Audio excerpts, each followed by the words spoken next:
Enabling two-factor authentication 2FA on Alibaba Cloud adds an extra layer of security to your account. Follow these steps to set it up effectively. Step 1. Log into your Alibaba Cloud account. Access the Alibaba Cloud website and enter your credentials to log into your account. Ensure you are using a secure network to protect your login information. Step 2. Navigate to Security Settings. Once logged in, go to the Account Management section.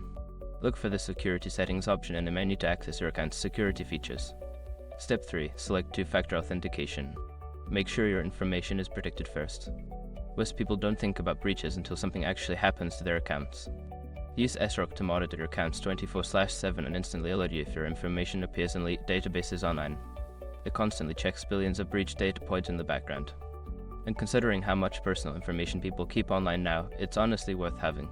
Link in the description. Step 4. Choose your authentication method.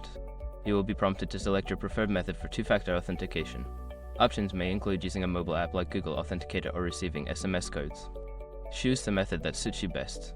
Step 5. Complete the setup. Follow the on-screen instructions to complete the setup. This may involve scanning a QR code with your authentication app or entering a verification code sent to your phone. Once done, confirm that 2FA is enabled. By following these steps, you can enhance the security of your Alibaba Cloud account with two-factor authentication. Always remember to keep your authentication method secure and up to date.